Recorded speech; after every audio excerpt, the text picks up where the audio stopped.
Obrigado, Gilane. Então, vamos lá, turma. Obrigado pela presença de vocês. 18 horas, pontualmente, a gente começa mais uma live 30. Agora nós vamos falar de um tema chamado cibersegurança. E aí eu estava falando com o Enio, né? Eu falei assim, nossa, Enio, nós estamos com um número de inscrição pequeno comparado com as outras lives, né? E o Enio falou assim, que é um assunto ninguém gosta, né? Então, só vem justamente quem está preocupado aqui, né? E a ideia de hoje, a gente vai fazendo o modelo da semana passada, né? Que o Enio vai contar um caso recente, né? De uma empresa nos Estados Unidos que teve seus sistemas bloqueados por 3 semanas, né? E não só os seus sistemas, mas um ecossistema inteiro, né? De empresas que dependiam dele em função de um ataque cibernético, né? Então, sobre esse caso real, né? O Enel vai explicar para a gente o que aconteceu. Foi um caso muito pouco divulgado aqui no Brasil, né? E aí a gente vai explorar ali o que o conselho deveria ter feito nesse ambiente, né?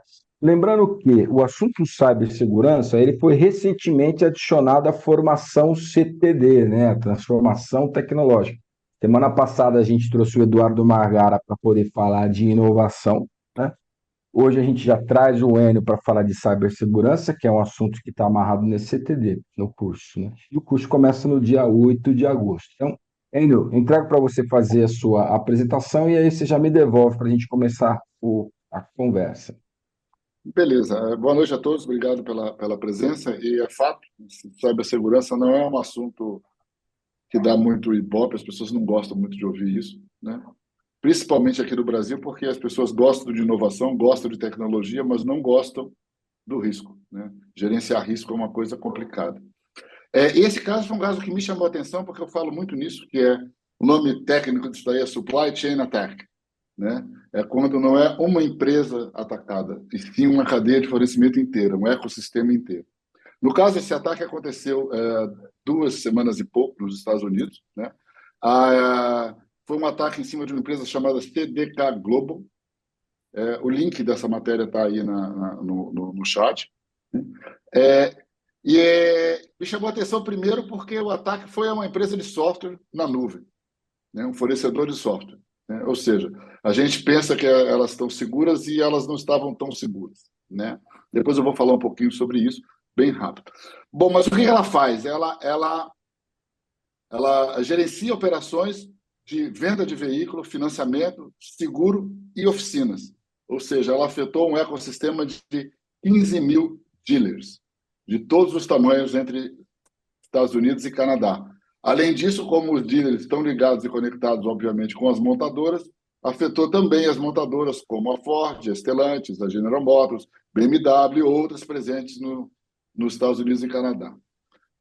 Isso fez com que, desde as datas foram em torno de, acho que 18 de junho até 4 de julho, quer dizer, 15 dias que as operações foram prejudicadas, né? Imaginem o que isso significa para um ecossistema de 15 mil empresas, pelo menos, parando de operar, ou seja, uma pessoa queria comprar o carro, não conseguia, queria fazer o financiamento, não conseguia peças para fazer reparo em automóveis, né? Huge, como fala nos Estados Unidos, é uma coisa muito grande. Não se tem ideia se a CDK pagou ou não pagou o resgate, né? A Bloomberg diz que pagou, mas não se sabe. O fato é que ela levou em torno de 15 dias para restaurar aquilo que deu para restaurar, né? Enquanto isso, gerou bastante confusão. Por que o nome disso é Supply Chain Attack? Porque eles pegaram toda a cadeia, né? Desde do fornecimento até a venda, né? Até o serviço, pós-venda, né? Uma das coisas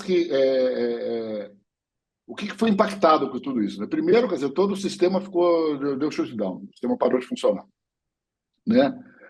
Houve uma disrupção em todo o modelo, quer dizer, foi generalizado, né? A comunicação entre os dealers e as fábricas, os fabricantes das montadoras, foi interrompida, né? Teve um impacto financeiro fora o resgate, que esse resgate, segundo a Bloomberg, poderia ter gerado em torno de 10 milhões de dólares, né? Ou mais.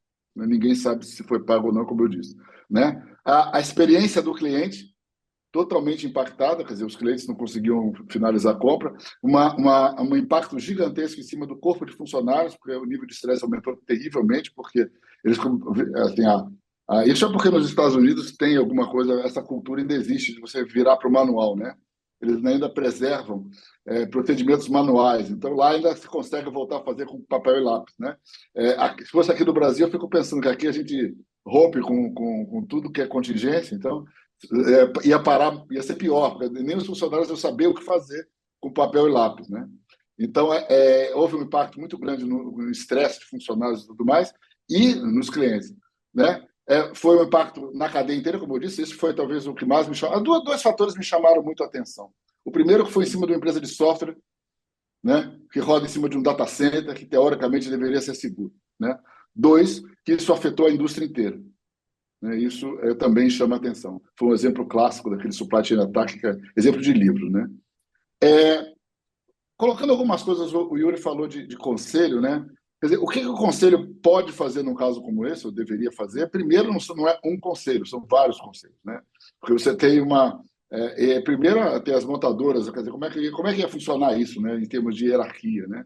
São os conselhos das montadoras iam fazer alguma coisa, o conselho da CDK, quer dizer, os dealers tinha dealer pequenininho, dealer gigantesco. Quer dizer, como é que você trata uma situação dessa numa crise dessa, né? Então, segundo, na crise, né, o máximo que pode ser feito é você gerenciar a crise. Né? Eu levaria muito a coisa para o que pode ser feito antes de acontecer uma coisa dessa. Quer dizer, que tipo de prevenção ou que tipo de trabalho pode ser feito para que uma coisa dessa possa ser menos impactante ou evitada, talvez não, mas pelo menos a reduzir dramaticamente os impactos disso. Né? Aí sim eu acho que o papel do Conselho pode ser maior, né? Se o Conselho estiver atento a isso como um fator de risco relevante. Né? E nem sempre é. Né? A segunda coisa que eu acho também é importante, além do Conselho, é a questão de como é que esse ataque foi construído. Não se tem ideia ainda, ninguém, isso está lá com a forense para resolver o que aconteceu. Mas, normalmente, esse tipo de ataque acontece pelo elo mais fraco. Né? Então, como é um ecossistema muito heterogêneo, né? Você tem empresas que podem estar mais preparadas e empresas que estão menos preparadas.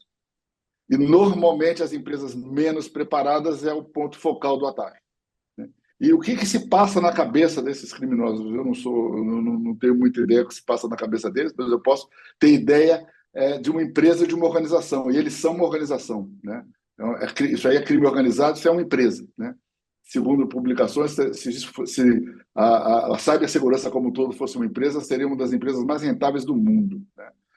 Ela, quando ataca um negócio desse, ela sabe qual é o impacto que isso vai dar. Ele sabe o que vai acontecer. Né? E ele sabe o que está envolvido, ele sabe o volume de dinheiro que está aí. Então, é fácil pedir resgate. Né? E aonde é que eles vão? Eles vão aonde eles sabem que tem vulnerabilidade. Então, assim, só para fazer uma equiparação e devolver para as perguntas, devolver a palavra para o Yuri, quer dizer, vocês imaginem, façam uma analogia de um ecossistema como esse, né, que é gigante. No Brasil, quantos ecossistemas não tão gigantes, mas bem grandes a gente tem aqui, não só na indústria automobilística, mas como outras indústrias. Né? Eu pego, por exemplo, o ecossistema de logística de um modo geral. Né? E-commerce, centro de distribuição, transportadora, última milha. Né? Quantos isso tem e como isso opera aqui? Vocês imaginam se acontece um evento parecido com esse? Né? Se vocês imaginam a cadeia alimentar, a cadeia alimentícia, né? A agroindústria, distribuição de alimentos, que é um outro ecossistema importante. Vocês imaginam se isso acontece na cadeia de fornecimento de alimentos, o quanto isso pode acarretar de problema. Então, ou seja, eu chamo a atenção e trouxe esse caso para a mesa porque é um caso que envolve, né, não só uma empresa, mas como várias, e muitas vezes ecossistemas fundamentais até para a economia do país. Né? Então, assim, como é que a gente olha isso sob o ponto de vista de conselho? Como é que a gente olha sob o ponto de vista, como é que o conselho impacta nisso ou pode impactar nisso sob o ponto de vista preventivo, né? Então, devolvo a palavra para o Yuri. Uhum. Perfeito, Hélio. Era justamente esse ponto que eu queria trazer para a discussão, né? Em se tratando de uma empresa de software, né? teoricamente ela deveria ser a mais protegida de todas, né? E não. É claro, né, as coisas não são à prova de falhas, né?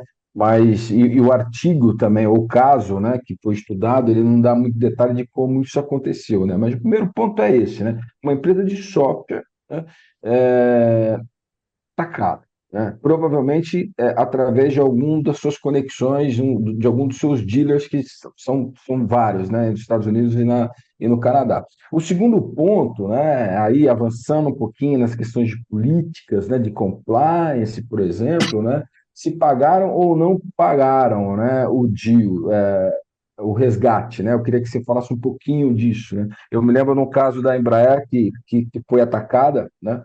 Um dos servidores foi invadido, foi pedido um resgate e esse resgate não foi pago, né? Mas também porque aquele servidor que foi invadido era um servidor de pouca informação relevante, né? Então, pô, eu não vou pagar por nada por informação irrelevante, né? É claro que a companhia usou, né, toda essa explicação no sentido, olha, a minha política de compliance não permite. E que, assim, eu me lembro muito bem, fazia muito sentido, né, por caso das regulamentações da SEC, né?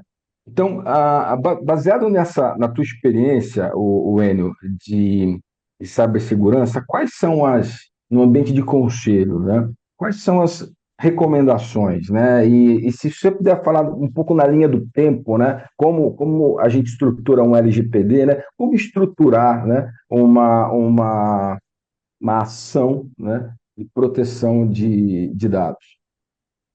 Bom, primeiro, né, que é uma recomendação que a gente sempre faz, não é bem uma recomendação, é uma associação que a gente faz com a governança corporativa, né? E pouca gente se dá conta que é isso, né? Um ataque desse ele está diretamente relacionado a plano de continuidade de negócios, né? Então, assim, e logo, né, se você tem uma operação que depende de plataforma, obviamente a cibersegurança ou a falta dela está intimamente ligada com o plano de continuidade de negócio. Plano de continuidade de negócios, isso tem a ver com o conselho itself, quer dizer, na verdade, isso deveria ser uma meta do conselho desenvolver plano de continuidade de negócio para qualquer tipo de empresa. E quando tem plataforma envolvida no negócio, obviamente a cibersegurança tem que fazer parte disso. Então, é o primeiro ponto que eu coloco, né? Plano de continuidade de negócio, isso é um item super importante que às vezes também é deixado um pouco de lado, porque, de novo, não se gosta muito de falar nisso, porque está falando nisso por quê, né? Ninguém gosta de risco, então essa a questão. Agora, risco bem administrado, né? Eu sempre digo, né? Má notícia dada cedo é boa notícia. Então, se você souber o que vem pela frente, talvez você possa se recuperar muito mais rápido. Então, esse é o primeiro plano. O segundo plano, uma segunda coisa que falta, que a gente não vê, né? É as empresas terem preparado, guardadinho lá no seu armário de processos, um plano para resposta a incidentes, né? O que a empresa faz se o famoso what if, né? O que eu vou fazer se acontecer, né? É claro que o plano de resposta a incidente ele acaba sendo um uma subparte, um componente do plano de continuidade, mas ele pode existir isoladamente. Então, o plano de incidente, o que acontece se houver um problema? O que eu faço, né? Mas para que isso possa ser feito, né, a gente precisa primeiramente avaliar toda a infraestrutura e saber como é que essa infraestrutura está, né? Que eu diria, a parte técnica da história ou a parte da governança mais próxima da operação. Quer dizer, como é que você vai fazer um plano de continuidade de negócios com base nas plataformas de TI existente, infraestrutura, etc., se você não avaliou a sua infraestrutura e qual é o risco que você está correndo com ela, né? É super comum, eu já ouvi isso várias vezes, nessa hora aparece alguém e diz assim, puxa, mas eu tive numa empresa tal e as versões do software estão todas elas desatualizadas. Isso é uma Uhum. bela porta de entrada, né? Isso aqui é uma varredura de governança de TI importantíssima, que pouca gente faz. Então, assim, eu estou indo de cima para baixo. Então, assim, primeira coisa, Uhum. plano de continuidade. O plano de continuidade ele exige que você. Dos itens dele é o plano de resposta a incidente, né? E o plano de continuidade, eu estou falando, obviamente, do desdobramento para quando você tem plataformas de TI, em que TI impacta na continuidade. Hoje em dia, completamente, né? Dificilmente se pode imaginar que TI não compromete a continuidade do negócio. Sim, compromete Diria que 100% dos casos relevantes. A segunda coisa quer dizer, o plano de incidente. A terceira coisa que eu falei você não faz um plano de avaliação de impacto se você não souber quais são os seus riscos, qual é a sua vulnerabilidade, e faz um plano para isso, né? Pelo menos para saber quais são. Né? Eu não estou dizendo nem a questão da mitigação deles ou a redução de impacto. Isso é uma coisa que vai levar mais tempo. Mas você não conhecer o que acontece torna impossível você fazer qualquer tipo de plano ou qualquer tipo de contingência, porque não tem contingência. Né? No fundo, quer dizer, o plano de resposta a incidente ele tem que conter uma contingência. É aquilo que eu falei, os caras passaram na marra para papel e lápis. Agora, como é que se não tem papel e lápis? As pessoas não estão treinadas para isso. Tem pessoas na história. Né? Tudo isso, comunicação, por último. Né? Enfim, como é que você comunica esse negócio para a empresa e para fora da empresa também. Mas, enfim, o que o conselho tem com isso? Tudo, né? Quer dizer, o conselho faz parte do conselho mediar essas questões com a direção da organização e fazer com que essa Uhum, coisa desdobre para dentro da empresa, como qualquer outro uhum, processo. Né? Então, é isso que a gente. Meu trabalho hoje tem muito disso, de ficar falando. Por quê? Só para finalizar, o que falta? uhum, Né? O que a gente não vê, e eu estou tentando a gente está até tentando trabalhar em cima disso. Como é que você reflete, né, as possíveis consequências de uma coisa como essa, né, no demonstrativo de resultado. O pessoal só fala no demonstrativo de resultado na primeira linha, que é a receita, né? Receita de venda. Isso o pessoal fala muito, gosta muito de fazer, tem algumas linhas de custo também, mas assim, como é que eu encaixo, né, o efeito de um risco desse, ou de não fazer nada, ou da ocorrência de uma coisa dessa, dentro do resultado da empresa? O que vai acontecer? uhum, Simular mesmo, análise de cenário. Isso eu acho que é uma coisa que o conselho também pode desenvolver, também pode estimular. uhum, Né? Para você entender qual é o impacto disso, porque ninguém investe nisso. Por que ninguém gosta de falar nisso? Porque ninguém sabe qual é o resultado que isso pode dar. Né? Ou o que isso pode impactar no resultado. Aí ninguém fala nada, mas o que é isso? Ninguém sabe muito bem o que é. Né? Se eu conseguir mostrar que isso impacta na primeira linha do DRE, beleza. As pessoas até ficam achando, você vai me impedir de vender? Não, vamos ver o que é isso. Agora, não é só isso, é muito mais você vender. uhum. Aí parou de vender e parou de tudo. Né? Então, são essas coisas que eu coloquei aqui, que são coisas de gestão, de governança, que eu acho que o Conselho pode intervir. Né? Uhum. Deixa Ideia eu de novo. colocar três perguntas aqui, e tem uma da Vera aqui que seria uma quarta, mas eu vou colocar as três para você fazer o seu desenrolar do texto, e se precisar eu volto, né? Mas vamos lá. Eu tenho um pouco de experiência em plano de resposta de incidente quando é com relação a um desastre ambiental ou um desastre, um desastre ambiental, por exemplo, né? A gente fazia isso muito na questão de simular queda de aeronaves, esse tipo de coisa, né? Ah, você pode compartilhar conosco a sua experiência com relação a plano de resposta de incidentes relacionados a cyberataque, né? Aquilo que você já presenciou, né? Então, o que você pode trazer, né, para a gente enquanto experiência, né? Grudado com isso, né? É, e eu fiz a seguinte analogia: pô, eu sempre fui orientado por uma nova ISO para poder construir um plano de resposta a incidentes, né? Com relação à cibersegurança, tem alguma norma ISO que a gente pode se agarrar para poder construir um plano de resposta a incidentes, né? E o terceiro ponto meu, né, com relação a isso, e quando você traz essa questão da sensibilização, né, como que eu posso impactar isso no DRE? Né? Aí eu te pergunto, né, um seguro, né, o custo de um seguro, né, eu vou jogar uma palavrinha aqui, um custo de seguro de lucro cessante, por exemplo, é um meio de sensibilizar, né, essa ADRE, né, com relação ao cyberataques, né? E aí, não sei se você gravou tudo, mas a perguntinha da Vera era o seguinte, né? Como que a empresa se vira, né? Quando ela está numa situação onde ela está bloqueada, né? Ela está sob ataque, está inerte, né? Como que se vira, né? Nesse ambiente? Eu posso responder a dela primeiro? Vai Essa lá. última é a mais fácil. Ela paga o resgate.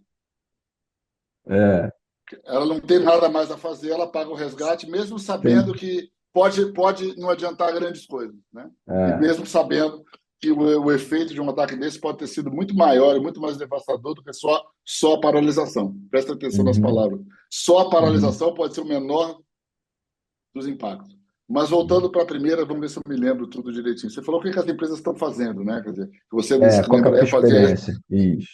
O que eu vejo é assim: a gente gosta muito de ferramenta para resolver as coisas, né? Então, assim, o pessoal vai ao mercado procurar ferramenta para resolver o problema. Então, o que que eu posso comprar, né, que vai me proteger? Então, isso atiça muito o mercado de TI. O mercado de TI adora isso, ele adora empurrar ferramentas, né, para resolver problemas. Então, eu trabalhei no segmento de TI muitos anos da minha vida, então estou acostumado a fazer isso, já fiz isso muito na vida também, então, assim, não tem o menor, vamos dizer assim, problema de falar com essa franqueza toda. Então, assim, o que aconteceu, o que acontece começa a se vender, eu digo, começa a se vender martelo para todo tipo de parafuso, prego, porca, arruela, entendeu?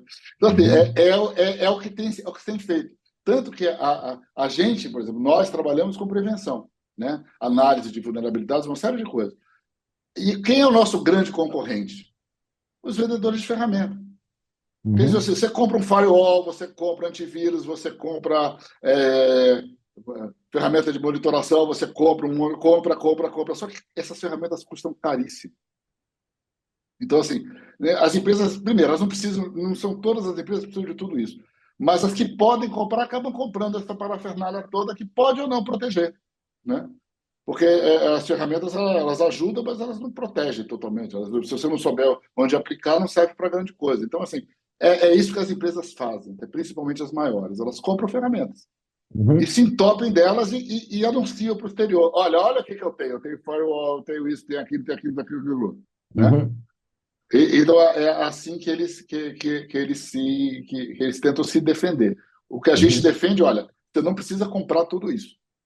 Você precisa entender o que você tem e gerenciar o teu risco, porque isso tudo é muito dinheiro, né? Isso uhum, impacta o DRE num sentido negativo, investimento e segurança. Coloca tudo aquilo uhum, ali, aí você tem um ataque, quem é que justifica aquele investimento todo, né? Então, isso é outra coisa para prestar atenção com relação ao conselho, né? Quando o conselho começa a observar o investimento em ferramentas de segurança exacerbados, é sempre um pé atrás, né? Isso pode ser investimento desnecessário, né? uhum. Porque é investimento demais que não vai atender, e isso é fomentado pela indústria da tecnologia. Então, isso é uma coisa que eu sempre aconselho a ficar de olho. Você falou em ISO, né? Tem Uhum. vários modelos, eu tiro o nome ISO, falo modelos de referência, fora os Tá. modelos regulatórios, tá certo? Então, só segurança da informação deve ter uns 15, 20 diferentes, né? De vários níveis, alguns setoriais, né? Por exemplo, a indústria financeira tem, por exemplo, uma norma, o PCI, que é de meios de pagamento. Ele inclui uma Uhum. série de avaliações em relação aos procedimentos, em relação ao uso do PCI e com as suas vulnerabilidades, né? A ISO 27001 é outra, né? A CIS-V8 é outra normatização. SOC 2, que é dos contadores americanos, que tem muito viés financeiro. Tem o IPA, que é uma norma americana voltada para a saúde, para procedimentos de prestadores de serviço de saúde, né? Tem o NIST, que é outra norma, né? Fora isso, tem, em relação a dados pessoais, tem GDPR, LGPD, né? Tem, tem uma da SEC também, tem um monte delas, né? Ou Uhum. seja, você precisa escolher aquela que é mais adequada ao teu segmento. No mínimo a ISO 27001, que ela é genérica, né? Mas tem outras, né? Mais particulares, né? Então, assim, isso é uma coisa que a gente recomenda, né? A maneira mais fácil de você avaliar como é que você está é você avaliar em relação a modelos de referência conhecidos, né? Eles têm práticas, eles sabem o que acontece, né? E eles vão te dizer o que está faltando, do ponto de vista de governança. Tem um outro tipo de avaliação que também pode ser feita e deve ser feita, é o que a gente chama de avaliação técnica. Não é Uhum. invasão, tá? Muita gente fala em teste de intrusão, né? Teste de intrusão é a mesma coisa que teste de penetração, que eu não gosto do nome, né? Eu prefiro teste de intrusão. O teste de intrusão ele é invasivo e ele é um hacker. Você vai invadir Uhum. mesmo. O teste de vulnerabilidade ele não é invasivo. Então, o teste de vulnerabilidade é você avaliar portas, avaliar IPs, e para verificar se você teria a possibilidade de, quem sabe, ser invadido por ali. Se você encontra vulnerabilidades, você tenta corrigir. E aí, quando você tenta corrigir, você aplica os testes de intrusão para ver o quanto você conseguiu corrigir. Porque o teste de intrusão ele significa você invadir para ver até onde vai. Uhum. né? Então, assim, de novo, o que eu estou falando aqui, o que você falou aí também, olha só como que o conselho tem a ver com isso. Quer dizer, as empresas, a direção da empresa, ela não quer investir nisso, ela não quer olhar para isso. Quando muito, ela vai comprar, a TI vai enfiar um monte de ferramenta, né? Mas, estrategicamente, sob o ponto de vista da contingência e da continuidade, isso ninguém olha com muita Uhum. clareza, né? Então, é por aí que eu acho que a gente deveria ir. Vai chegar lá nas ferramentas.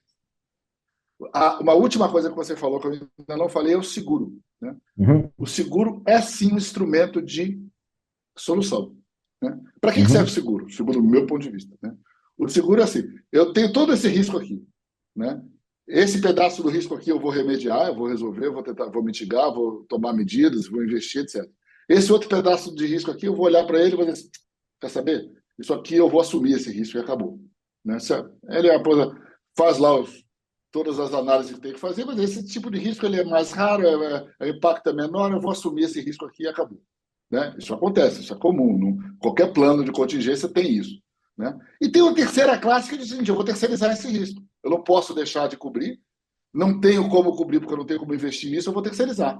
É o seguro. Uhum. Então, o seguro ele faz parte da solução. O problema do seguro é, primeiro, as pessoas acham que o seguro é milagroso, vai resolver tudo. Não vai. Por quê? Não vai. Porque o segurador não vai, porque o seguro não vai tomar risco de quem não gerencia Uhum. risco. Acabou. Esse é o ponto. Esse é o ponto.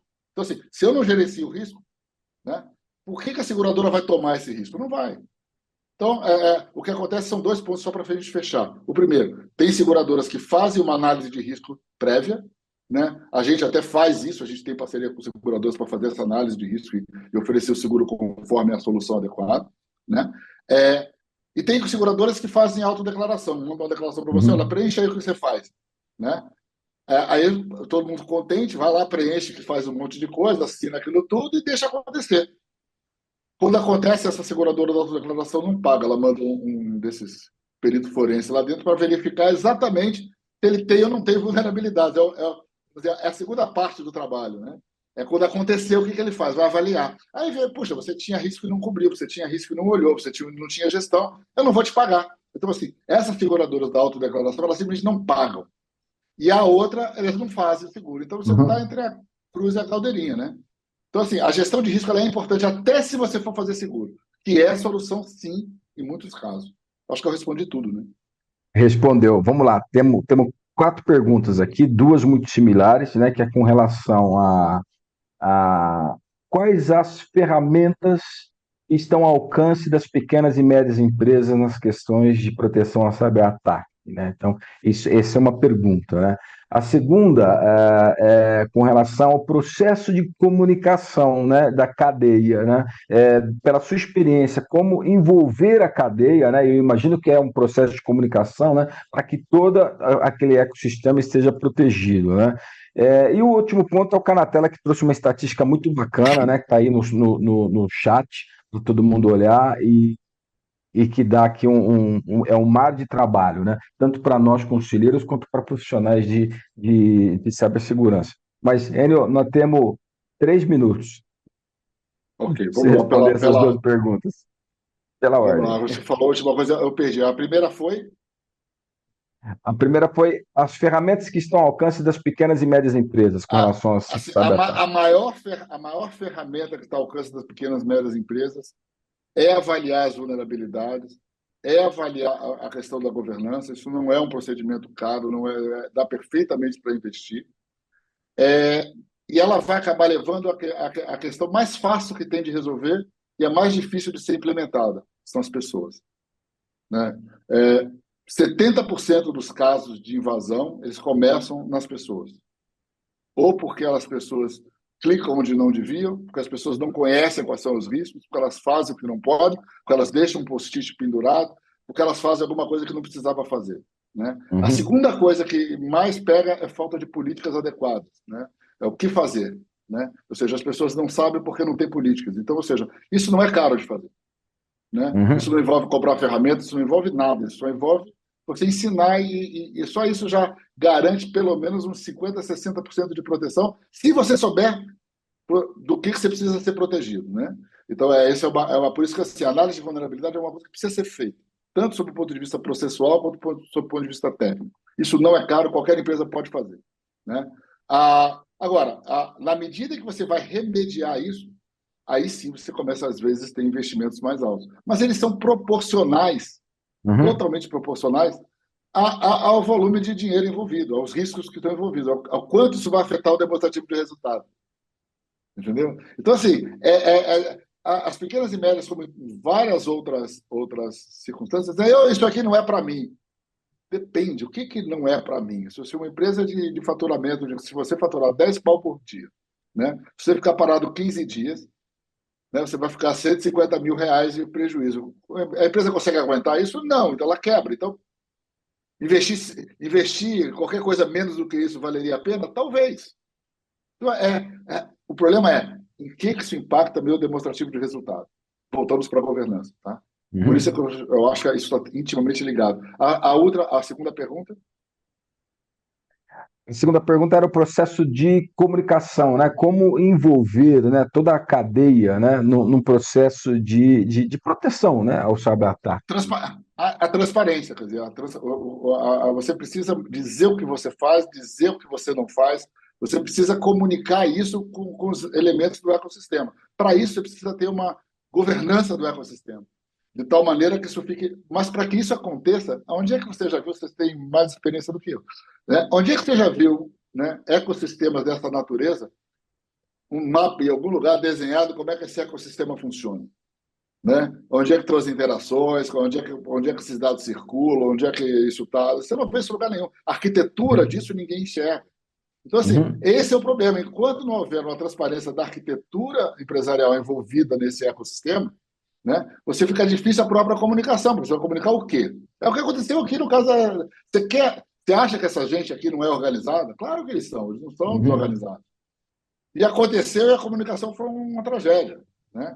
Por quê? Porque não tem documentação, não tem formalismo, não tem nada disso. E tem que ter, porque você não pode comunicar se você não sabe o que você está comunicando. É claro, tudo isso que eu estou falando parece utópico e até é em certas circunstâncias. Ninguém está dizendo que a gente tem que fazer isso do dia para a noite, ou isso seja binário ou quântico, mas assim, isso é Uhum. um processo que precisa ter, as pessoas precisam entender. Já se faz isso em tantas outras coisas. Só falta a segurança da informação é outra disciplina que envolve outras questões que precisam igualmente serem tratadas.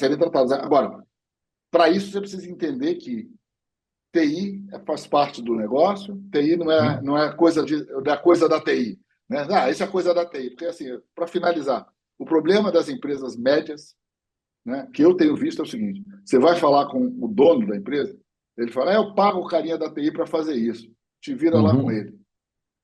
Mas, bom, mas você já conversou com ele? Você ajuda? Não, não, eu pago isso para ele, ele é que tem que me avisar dessas coisas. Eu já ouvi isso, tá? Os dois ouvidos. Né? Aí você vai falar com o cara da TI, o cara, escuta, o cara lá está dizendo que paga você para fazer isso aqui. Né? O que você acha disso? Cara, não é nada disso. O cara que me pressiona o dia inteiro para fazer um monte de coisa que não tem nada a ver com isso, eu não tenho nem tempo para olhar isso. Pronto, estamos diante de um problema. Uhum. Acabou. Pá. Você não vai resolver isso nunca.